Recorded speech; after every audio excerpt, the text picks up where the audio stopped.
पहले जरा इन चैनल्स को देखो। इसने सिर्फ 55 शॉर्ट्स में 9 लाख से भी ज्यादा सब्सक्राइबर्स कंप्लीट कर लिए और इस दूसरे चैनल ने सिर्फ 32 वीडियोस में 2 लाख से भी ज्यादा सब्सक्राइबर्स का माइलस्टोन क्रॉस कर दिया है। और ये अपने चैनल पर बस सिंपल 2D एनिमेशन वीडियोस डालते हैं और इन वीडियोस का टॉपिक ज्यादातर मोटिवेशन स्टोरी या फिर नॉर्मल स्टोरी होता है। और ये यूएसए बेस्ड नीश है, तो इसका अर्निंग तो तुम जानते ही होगे, इंडिया के किसी भी नॉर्मल नीश से 10 गुना ज्यादा है। अब आप सोच रहे होगे भाई मुझे तो एनिमेशन का ए भी नहीं आता है, पर चिंता मत करो, 2026 में तुम्हें एनिमेटर होने की बिल्कुल भी जरूरत नहीं है। बस तुम्हें स्मार्ट वर्क एंड एआई का अच्छे से यूज करना आना चाहिए। इस वीडियो में मैं तुम्हें सिखाऊंगा एआई की मदद से इस टाइप की प्रोफेशनल 2D एनिमेशन कैसे बनाते हैं। What if I told you getting fit doesn't start with motivation?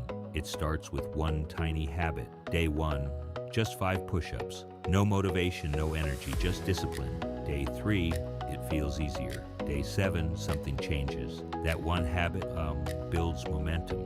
Lazy becomes consistent. Consistent becomes confident. Start small, stay consistent. Watch your life change. मैं इसमें टॉपिक रिसर्च से लेकर final animation तक का पूरा रोड मैप तुम्हें बताऊंगा। और बेस्ट पार्ट तो ये है कि तुम ये सब अपने मोबाइल से या फिर लैपटॉप या पीसी से भी कर सकते हो। एंड इस वीडियो का हर एक पॉइंट बहुत इंपॉर्टेंट है, तो वीडियो को स्किप करने की गलती बिल्कुल भी मत करना। एंड बिना किसी देरी के वीडियो को स्टार्ट करते हैं। तुम एनिमेशन तो किसी भी एआई टूल से कर लोगे, लेकिन बिना एक सॉलिड स्टोरी के कोई भी तुम्हारी वीडियो को 10 सेकंड तक भी नहीं देखेगा। और तुम्हारी सबसे बड़ी गलती भी यही होती है कि तुम एनिमेशन पर ज़्यादा फोकस करते हो, कंटेंट पर नहीं।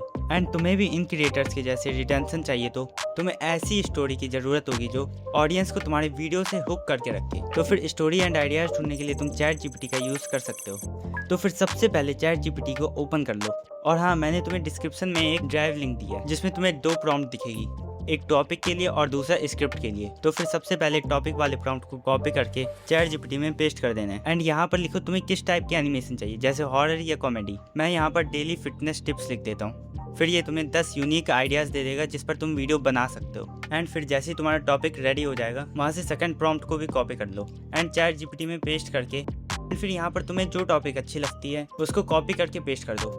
सबसे ऊपर ड्यूरेशन लिख दो, तुम्हें कितनी सेकंड या मिनट की वीडियो चाहिए। मैं शॉर्ट बना रहा हूँ इसलिए मैं यहाँ पर 45 सेकंड लिख देता हूँ। फिर ये तुम्हें स्क्रिप्ट के साथ image prompt and animation prompt भी दे देगा। एंड अभी हमें सिर्फ स्क्रिप्ट की ज़रूरत है ताकि हम वॉइस ओवर जनरेट कर सकें। तो उसके लिए यहाँ पर सिर्फ लिखो एक्सट्रैक्ट स्क्रिप्ट। फिर ये तुम्हारी स्क्रिप्ट को अलग करके दे देगा। अब तुम्हारी स्क्रिप्ट तो रेडी हो गई है, पर वॉइस का क्या? अगर वो हल्की सी भी रोबोटिक लगी तो तुम्हारी सारी मेहनत पानी में चली जाएगी। इसलिए मैं बाद में एक ऐसा तरीका बताऊंगा जिससे एक क्लिक में तुम्हारी वॉइस रोबोटिक से रियलिस्टिक जैसी लगेगी। तो फिर सबसे पहले वॉइस जनरेट करने के लिए चैट जीपीटी से स्क्रिप्ट को कॉपी कर दो और 11 लैब्स पर आकर उसको पेस्ट कर दो। फिर यहाँ पर अपने नरेटर के हिसाब से वॉइस को सिलेक्ट करो। और हाँ, याद रखना वो वॉइस डीप होनी चाहिए, या चाहो तो तुम यहाँ पर एडम या फिर मार्कस को भी ले सकते हो। फिर वॉइस चूज करने के बाद मेरी जैसे इन सेटिंग्स को कर लेना। उसके बाद एंटर पर क्लिक करो। ये कुछ ही देर बाद तुम्हारी वॉइस को जनरेट करके दे देगा। बट इसमें एक छोटी सी प्रॉब्लम है, इसमें बीच में कुछ साइलेंस गैप होते हैं जिससे ऑडियो रोबोटिक जैसे साउंड करती है। और ऐसे किसी एडिटिंग सॉफ्टवेयर में वॉइस गैप को रिमूव करने जाओ तो बहुत ज़्यादा टाइम लग जाता है। इसलिए इसके लिए तुम Feed.io AI का यूज़ कर सकते हो। तो पहले इस AI को क्रोम में ओपन कर लेना है, उसके बाद रिमूव साइलेंस पर क्लिक करना है। फिर यहाँ पर अपनी ऑडियो को इंपोर्ट कर लेना है। उसके बाद अपनी ऑडियो में क्लिक करके रिमूव साइलेंस पर क्लिक करना है। उसके बाद ये तुम्हारी ऑडियो से साइलेंस पार्ट को रिमूव कर देगा, तो उसे तुम डाउनलोड कर लो। एंड अब तुम्हारी वॉइस ओवर भी रेडी हो गई है।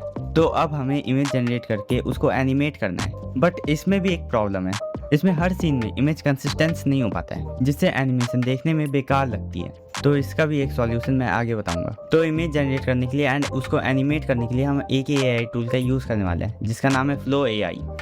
तो सबसे पहले Flow AI को ओपन कर लो एंड फिर न्यू प्रोजेक्ट पर क्लिक करो। एंड फिर चैट जीपीटी से फर्स्ट इमेज प्रॉम्प्ट को कॉपी करके Flow AI में पेस्ट कर दो। उसकी कुछ ही देर बाद तुम्हारी इमेज जनरेट हो जाएगी। फिर चैट जीपीटी में जाकर सेकंड इमेज प्रॉम्प्ट को कॉपी करो एंड फिर यहाँ पर आकर पेस्ट कर दो। एंड फिर यहाँ पर तुम्हें प्लस वाला आइकन दिख रहा होगा, उस पर क्लिक करो। एंड फिर यहाँ पर वो सारी इमेज आएगी जो तुमने इस पर जनरेट की थी। और अगर तुम्हें यहाँ से इमेज नहीं चाहिए तो अपलोड इमेज से तुम यहाँ पर अपनी इमेज को ला सकते हो। तो अभी तुमने जिस इमेज को जनरेट किया था उसको यहाँ पर सिलेक्ट करो और फिर एंटर पर क्लिक करो। तो फिर ये तुम्हारी सेकंड इमेज को भी दे देगा। एंड फिर ऐसे ही सारी इमेज को जनरेट कर लो एंड इससे तुम्हारी सारी इमेज में कैरेक्टर कंसिस्टेंस भी रहेगा। और हाँ, एक और चीज़, इसमें इमेज जनरेट करने पर तुम्हारे क्रेडिट वेस्ट नहीं होता है। तो फिर अगर तुम्हारी कोई भी इमेज बेकार बनती है, जैसे मेरी ये वाली बन गई है, तो फिर मैं उसी प्रॉम्प्ट को कॉपी करके इसको फिर से जनरेट कर लेता हूँ और यहाँ पर तुम्हें 150 क्रेडिट्स डेली मिलते हैं, तो तुम्हें चिंता करने की कोई ज़रूरत नहीं है।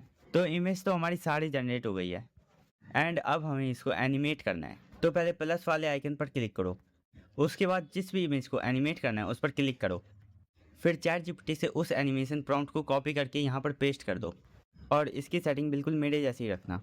लेकिन अगर तुम वीडियो बना रहे हो तो 16:9 रखना, नहीं तो 9:16 ही रहने दो एंड फिर एंटर पर क्लिक करो।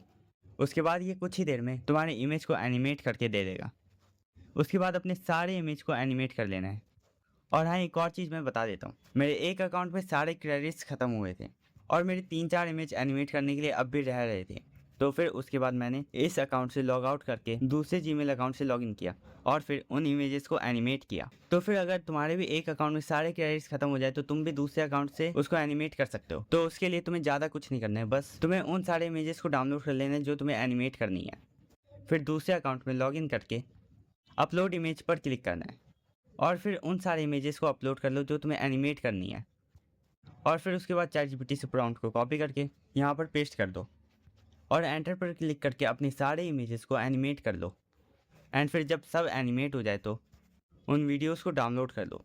उसके बाद तुम्हारा ये काम भी कंप्लीट हो जाएगा। तो फिर हमारी सारी इमेजेस तो एनिमेट हो गई एंड अब हमें एडिटिंग करनी है। तो एडिटिंग के लिए मैं यहाँ पर कैपकट प्रो का यूज़ करने वाला हूँ और अगर तुम्हें भी कैपकट प्रो को डाउनलोड करना है तो यूट्यूब से ट्यूटोरियल लेकर कर सकते हो। तो कैपकट में आने से पहले वीपीएन को ऑन कर लो। मैं यहाँ पर टर्बो वीपीएन का यूज़ करने वाला हूँ। उसके बाद कैपकट में आकर न्यू प्रोजेक्ट पर क्लिक करो एंड फिर अपने सारे क्लिप्स एंड वॉइस ओवर्स को इम्पोर्ट कर लो और फिर वॉइस ओवर के हिसाब से अपने सारे क्लिप को एडजस्ट करो और फिर बीच में ब्लैक फेड ट्रांजेक्शन को 0.3 सेकंड का कर दो और उसके बाद अप्लाई टू ऑल क्लिप्स पर क्लिक करो, जिससे ये ट्रांजेक्शन तुम्हारे सारे क्लिप में अप्लाई हो जाएगा। उसके बाद ऑडियो वाले सेक्शन पर जाकर किसी भी एक बैकग्राउंड म्यूजिक को डाउनलोड कर लो, लेकिन याद रखना वो कॉपीराइट फ्री होना चाहिए एंड उसके वॉल्यूम को 15 कर दो। उसके बाद टेक्स्ट वाले सेक्शन में जाकर ऑटो कैप्शन पर क्लिक करना है, फिर जनरेट कैप्शन पर क्लिक करना है। ये कुछ ही देर बाद तुम्हारे कैप्शन को जनरेट कर देगा, लेकिन हाँ, ये सिर्फ कैपकट प्रो में ही होता है, तो पहले इसको डाउनलोड कर लेना। फिर तुम्हारे सारे कैप्शन भी जनरेट हो जाएंगे, लेकिन यह अभी भी बोरिंग लग रहा है। तो फिर टेम्पलेट में जाकर जो स्टाइल तुम्हें अच्छा लगता है उसको सिलेक्ट कर दो एंड इसको सही से स्क्रीन पर एडजस्ट कर दो और फिर वो स्टाइल तुम्हारे सारे क्लिप्स में एडजस्ट हो जाएगा। एंड इसको थोड़ा और अच्छा बनाने के लिए तुम इसमें एडजस्टमेंट भी कर सकते हो। तो इसको थोड़ा सा एडजस्ट करने के बाद अप्लाई टू ऑल पर क्लिक करो एंड ये तुम्हारे सारे क्लिप्स में एडजस्ट हो जाएगा एंड उसके बाद तुम्हारी एनिमेशन भी रेडी हो गई है। तो अब तुमने ये तो सीख लिया इसको एनिमेट कैसे करना है, लेकिन अगर तुम्हें एडिटिंग पसंद है और उसकी स्पीड को 10x इंक्रीज़ करना है तो फिर तुम ये वाली वीडियो जाकर देख सकते हो। एंड मैं आपसे मिलता हूँ किसी और वीडियो में नए टॉपिक के साथ। तब तक के लिए राधे राधे।